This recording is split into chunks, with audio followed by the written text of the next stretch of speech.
Hi there, and welcome to Tending the Threshold, an 8-part podcast mini-series. I'm your host, Carmen Spagnola. These special edition episodes of the Numinous podcast feature conversations with my fellow presenters at the Tending the Threshold Conference, an event happening in Ashland, Oregon on May 26th and 27th, 2018. This extraordinary event is a gathering of change makers, bridge builders, and edge dwellers. It's about relationship, ritual, and revolution. It's an experience of radical togetherness, disruptive social change, and emergent creativity.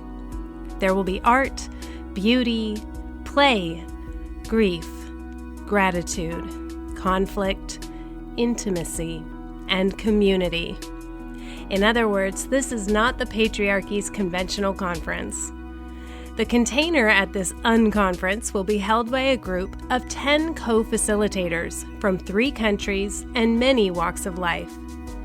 The group includes poet and spoken word artist Tannur Ali, conflict engagement and resolution practitioner Aftab Erfan, equity and inclusion consultant Desiree Adaway, clinical psychologist and author Bayo Akomolafe, social entrepreneur Donnie Maclurcan, artist and death doula Rachael, educator, facilitator, and Indigenous rights activist Erfan Ortega, videographer and artist Bec Stupak, therapist, ritualist, and conference founder Truhlar, and myself, Carmen Spagnola.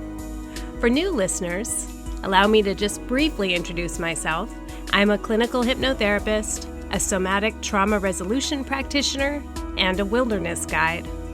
As of spring 2018, this show, the Numinous Podcast, has been around for 4 years and over 100 episodes. And occasionally, I'll do a mini-series focusing on a singular topic.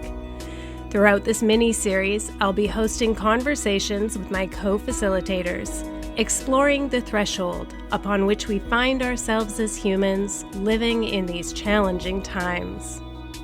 I'm asking each guest how they see the threshold and why they feel drawn to gather with others in Ashland to tend the threshold. Desiree Adaway is a principal of the Adaway Group, a minority and woman-owned consulting firm that works on projects related to racial equity and social justice. With over 20 years' experience in over 40 countries, she is uniquely qualified to partner with leaders to successfully navigate through integrations, reorganizations, and all stages of evolution. She works from an intersectional perspective, which believes that organizations thrive when they build cultures that are inclusive of wide-ranging ethnic, racial, gender, sexual, religious, and national identities and abilities. I connected with Desiree online. She was in North Carolina. So Desiree, the event that we are co-facilitating is called Tending the Threshold. And I'm wondering if you could describe in your own words how you see the threshold upon which we stand as humans living in these times. Well, I see the threshold of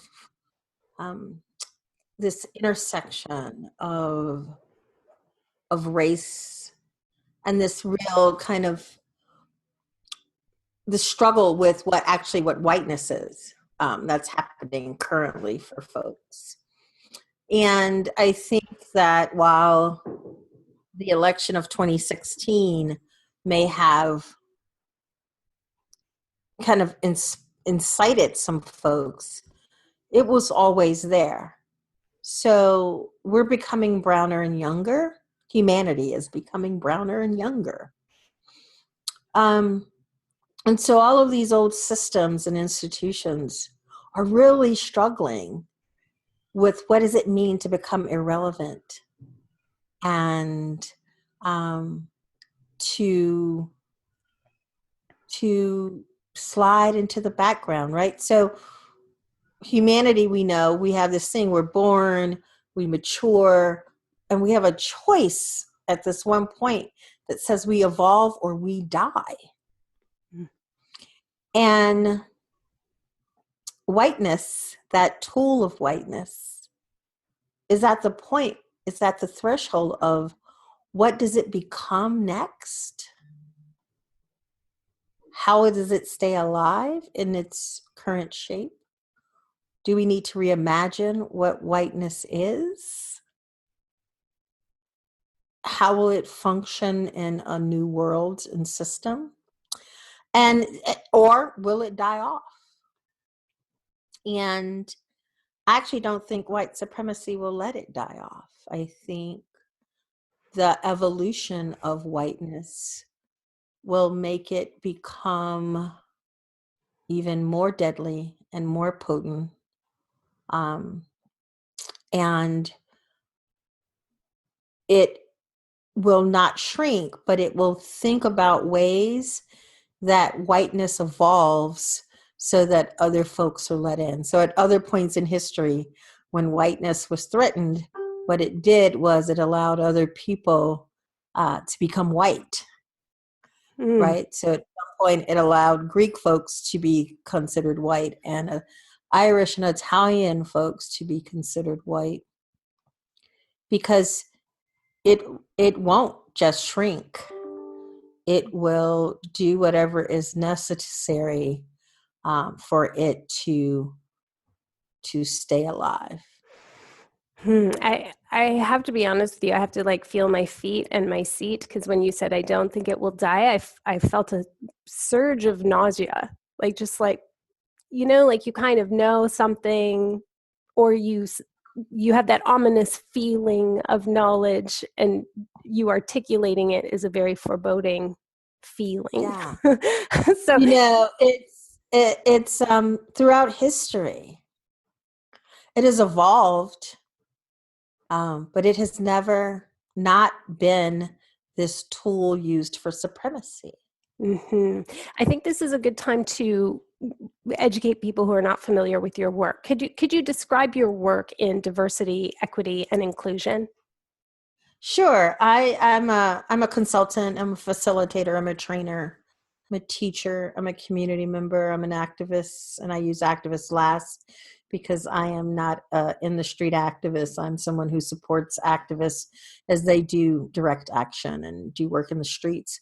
But I am one that hates the word diversity. I think it's been bastardized. I think it means it's just a checkbox for most institutions and folks. They think if they have one brown person in the room that they've hit the height of progressiveness and inclusion. And inclusion is about shared power. So when I talk to organizations and institutions and people that hire me, I really only focus on equity, inclusion, and justice. If we don't have justice as a core part of this work, then we are probably causing more harm than good. So how do you see equity and inclusion playing a role in helping people address these large-scale cooperation dilemmas that we have, like injustice around, you know, race or gender and environment, climate? So we don't have any shared language that we all understand. So we think the goal is equality. But equality comes from a place that we all, so equality is like, oh, we start off all at the same place. So we all have the same needs. And we think that that's fair. Equity says we don't all have the same start. And because of that, we don't all have the same needs. And I'm going to give Carmen what Carmen needs to get where we want Carmen to be. I'm going to give Desiree what Desiree needs to get Desiree where we want Desiree to be as a society, as humanity. Those are going to look incredibly different. So this sense of fairness, and I say fairness with kind of a, is because there is no such thing. We're not all the same. We don't all have the same needs. And so the solutions for each of us are not going to be the same. So let's stop talking about equality and let's talk about equity. And let's talk about inclusion, which is really about shared power. And let's talk about power hierarchies, right? And then let's talk about justice. Because once the person, when we're in a room, whoever is that most vulnerable in the community, if their needs are taken care of, then Carmen, your needs are taken care of. Mm-hmm. Mm-hmm. So we think that these concepts and this work is really about us just knowing one another and building communities, when that's not true. They're actually about, how are we going to give up power? How are we going to share power? Because it's not about, will I sit down and have a meal with you? It's about the systems that have segregated us, right? It's not that we don't live in the same neighborhood. It's about the institutions that have made sure that didn't happen. And that it's difficult to happen. Mm-hmm. I would imagine that your work, you're working on changing systems or working at the human scale to help that to happen. But I have to imagine that you spend a tremendous amount of time at the threshold, at people's thresholds of comfort, at the threshold of their knowledge, at the threshold of their identities. All the things. Can you flesh this out a little bit for me? How all do you the do things this every day? All the things. So I use a framework that I gotten from, there are a couple of frameworks. I love frameworks. There's a couple of frameworks I use, and one is by Barbara Love, and it's called the Liberatory Consciousness. And I've taken that framework and I've built some work around how do you build liberatory relationships. But liberatory consciousness has four parts to it. The first part is awareness. That's when we're at the threshold. We have something that doesn't, you're like, no, this is not what I was taught, right? We have that moment where what is happening and who am I and how will I respond? And so we have to do our own work, our own awareness about our privilege and our identities and what that means to navigate the world with them, and how do we show up, in what ways, what's dominant, what's not. And then from there comes analysis. And that's the deeper our analysis, the deeper understanding of the systemic issues, not the Carmen. Carmen's nice. Carmen said something to me that was kind of not so nice. But, that was just Carmen, microaggressing me. Okay. But let's look at that broader view around why. What was missing in that education that Carmen got? What was missing, and why Carmen didn't understand what was happening? So there's this internal work that we do constantly, and then there's the external work that has to happen. And we can't do them separately, because we know people who only do the internal work stay frozen and never actually do anything. And people that only do the external work really do this work from a place of anger and pain and trauma, which keeps us where we are, in pain and anger and trauma. And so we have got to come at it with a deeper analysis, awareness analysis. And then the next step is actually action. And with a deeper analysis, I know the next right action, or the next action that will probably do the least amount of harm. But we usually make decisions from awareness and not from analysis. We make it from this place of feeling like, oh my God, I love Desiree, so I just want to help Desiree, and I'm just going to do whatever it takes. So I want Desiree to know that I really love her. It's not what Desiree needs. Desiree needs housing, and Desiree needs work, and Desiree, these things that we need an analysis to help Desiree get what Desiree needs. So our actions need to be from analysis. And then after analysis is accountability. Who's going to hold us accountable for what we did, for the choices we've made? Who's going to say, you know what, Desiree, that was so not what was needed in this community at this time? And how are we going to make reparations? Or how are we going to apologize? Or you got it right, and we really appreciate that. I mean, so that's the framework, that inner work, that awareness. A lot of us like to stop there. We like to read the things and talk about the things, but not do the work. The work comes from the analysis and the action. Mm-hmm. And I really appreciate that it arrives at the communal scale, the collective, the communal. The collective is actually, yes, definitely. Yeah. So why are you personally drawn to participate in the Tending the Threshold event?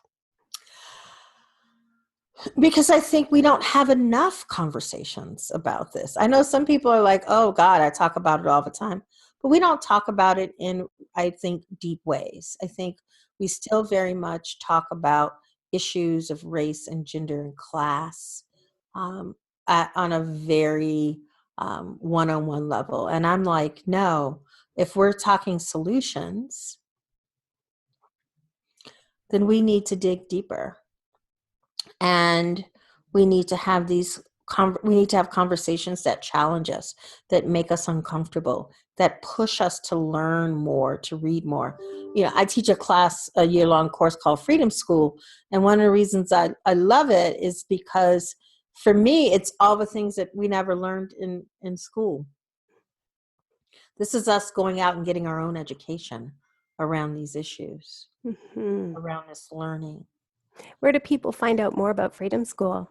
Oh, my website, DesireeAdaway.com. You can find out about Freedom School. But yeah, it is, digging into these intersections, right? Like, how does whiteness affect immigration? How does whiteness affect what we think about as democracy? How does whiteness really look at who we determine as being a citizen and what we determine as being truly American, right?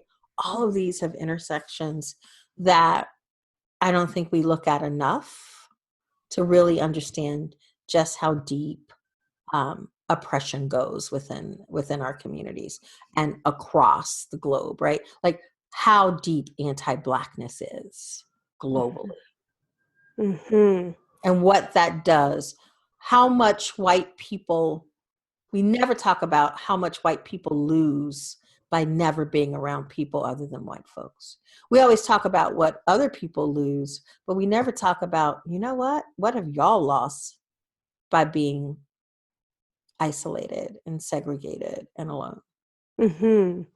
I was about to say, I feel strangely thrilled to go and spend time, but then I can edit out the strangely because I think you just spoke my mind. You just articulated what it is. It's like there's something very compelling about standing at the threshold and recognizing there's things that I've lost because I've been raised white, and that maybe there's an opportunity to bury some things that need to be buried and then just see what happens. I don't know how to vision beyond that. You're talking about things that I can't even imagine.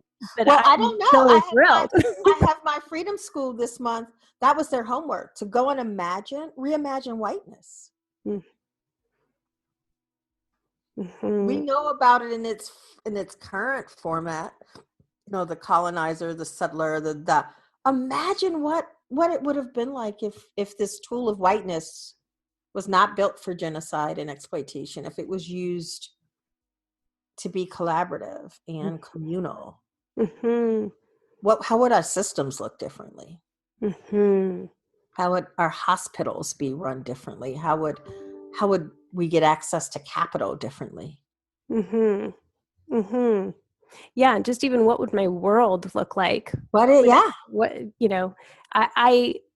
can't wait. I can't. And it's hard. It's super hard to imagine because we've never lived one day without white supremacy. Yeah. And we've never lived one day without the patriarchy. So we're like, wait, what? I can. But that's what oppression systems do for us. Mm-hmm. They take away our imagination. Mm-hmm.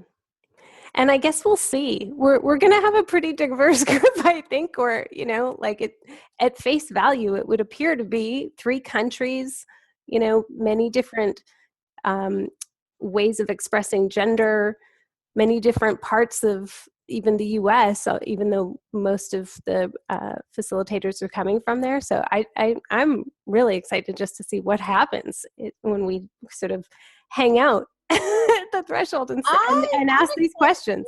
I'm excited too. Like, how can we challenge dominant ideology? Yeah. It's going to be an interesting soup.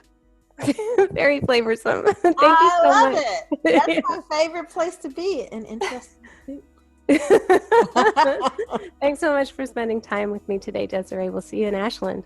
See you in Ashland.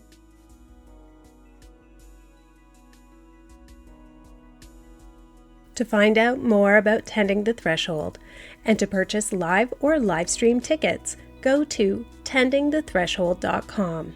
And please don't let money be a barrier. Organizers have a solidarity fund that sponsors people with marginalized identities and less financial privilege. If you have need and would like to attend, reach out to tendingthethreshold@gmail.com. We hope you'll join us.